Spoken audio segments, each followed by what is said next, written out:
另类的现代艺术通常会让人迷惑不已。它不但不提供答案，反而制造了更多的问题。主要问题就是为什么？为什么要创造它？为什么要这样做？为什么要继续？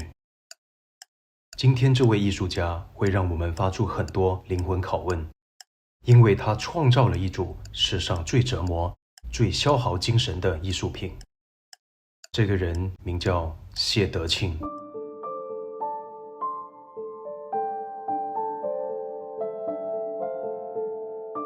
1950年，谢德庆出生于台湾。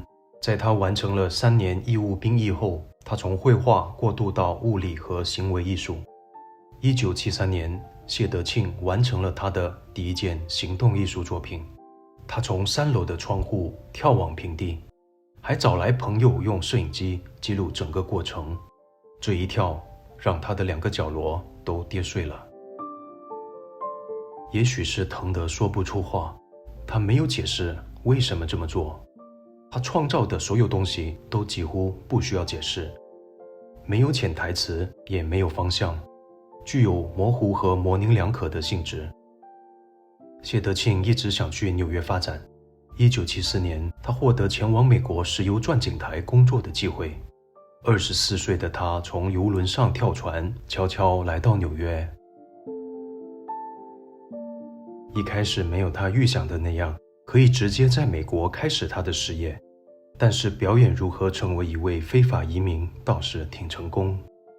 他没有签证，没有身份，没有钱。刚到美国的4年，在追求艺术实践的同时，谢德庆需要实践如何以洗盘子和做清洁工来维持生计。直到1978年，他才真正开始执行一系列最疯狂的作品。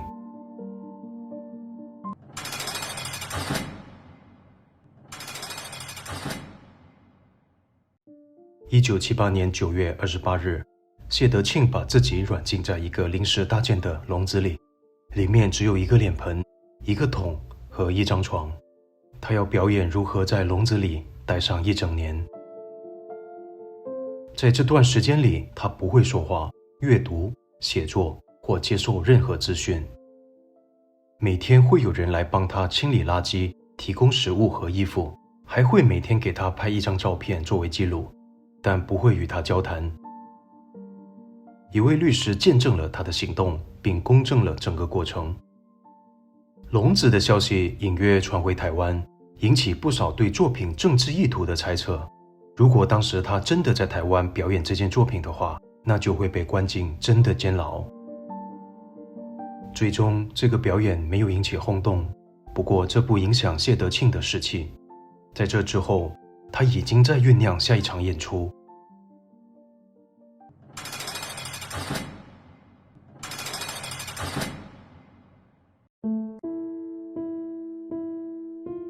从1980年4月11日起的365天，谢德庆表演了这套史上最折磨人心的行为艺术。整整1年，他每一天每1个小时需要打1张考勤卡，还要在打卡机旁边自拍。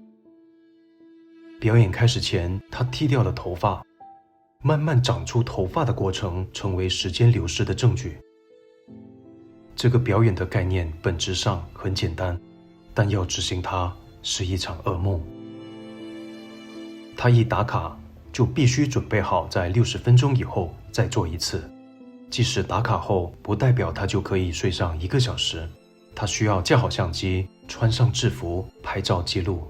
这个重复的流程吞噬了他的精神。过程中，他有错过几次准时打卡，让这套作品略显遗憾。在这个项目的最后，他利用所有照片制作了一个6分钟的视频来显示时间的流逝。这6分钟见证了一个人如何被打卡机浪费了1年的生命。谢德庆表演的是一个很恐怖的概念，如此大量的睡眠剥夺和单调乏味的流程，会给人类带来什么样的精神折磨？大家可以换位思考。My piece 1 year performed, 1980, 81. I punch tango every hour on the hour, 24 hours, and the process in a whole year long. The subject is about time.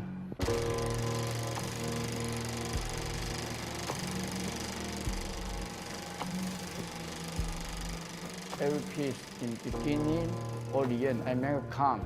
It's most difficulty is sleeping time, right? So I have to wake up every hour on the hour. So I punch, then I waiting for next hour. Everyday life is the same.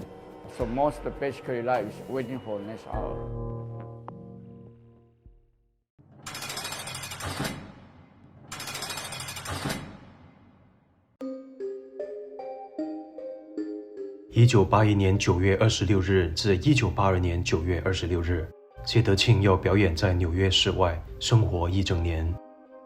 他不能进入任何建筑物，不能进入汽车、船只、飞机或活动帐篷。他无法获得交通工具、医疗保健或任何形式的庇护所。他没钱，不能采购生活品，就算是陌生人的施舍，也只够用来从街头小贩那里买点食物充饥。他唯一拥有的只有一个睡袋。要知道，1981年的冬天是纽约史上最冷的冬天之一。一组照片记录了这套寒风刺骨的作品。他这一年的流浪纽约被冰封在这些照片里，其执行的严峻性质创造了一个时间胶囊。虽然难以置信，但谢德庆真的办到了。当中有一段插曲让他不得不进入一栋建筑物，不过不是他自愿的。他因为流浪而被警察逮捕。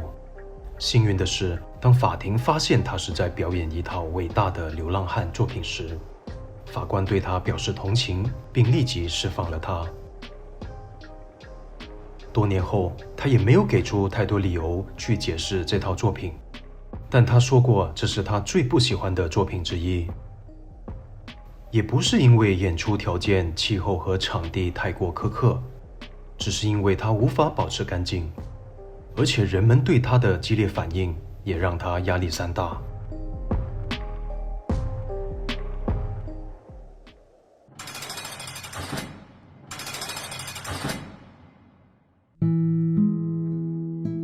这套作品于1983年7月4日至1984年7月4日在纽约进行公演，这也是谢德庆唯一一部有伙伴参与的一年作品。这位伙伴就是来自纽约的行为艺术家琳达·莫塔诺。两位伟大的人民艺术家将彼此的腰间用一条8英尺长的绳子绑在一起，但无论身在何处，他们都需要待在同一个房间里。他们毫无关系，却这样身体互不接触地生活了1年。情绪起伏和意见不合时有发生，但他们也有数百小时的深入交谈。到作品结束时，两人建立了非常紧密的关系。出乎意料的是，这一次谢德庆竟然给出一个解释。本质上，他想直面他的社交恐惧症，他想做一件关于人类相互斗争的作品。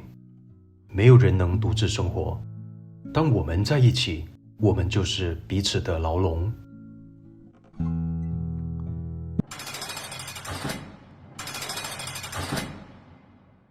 之前的作品已经很费身体，但谢德庆最后的1年作品却是他所做过难度最高的表演。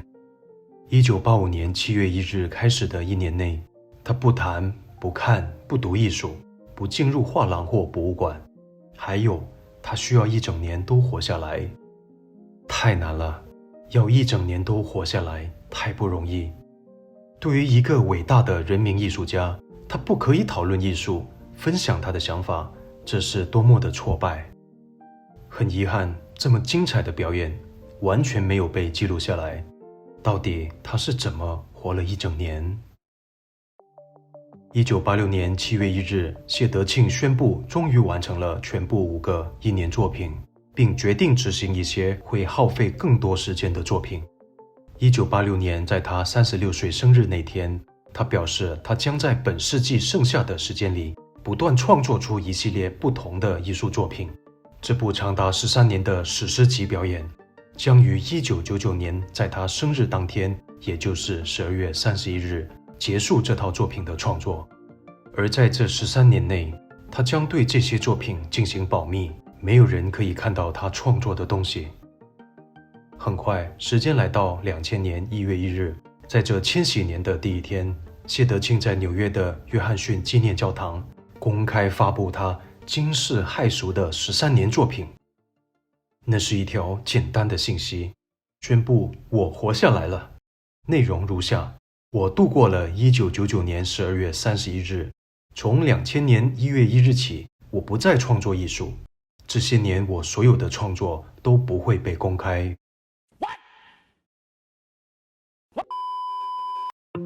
直到今天，在这个声明发表22年之后，他一直保持原状。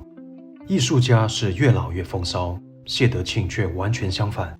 现在的他不再创作，不再称自己为艺术家，是年轻时的表演已经将身体掏空，还是觉悟自己一生最重要的时间都白白浪费了？我真的不想知道，我只知道对于浪费时间，至少他是认真的。我只知道多年以后还有人在讨论他是如何浪费他自己和大家的时间。但用谢德庆自己的话来说，他的艺术可以归结为时间。如何有效地浪费时间，其实就是一门艺术。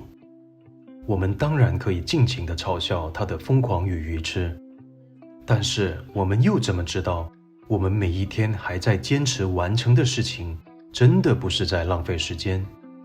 我们又怎么知道，我们不是被囚禁在这个星球，不断重复着各种轮回？我是 Johnny， 我们后会有期。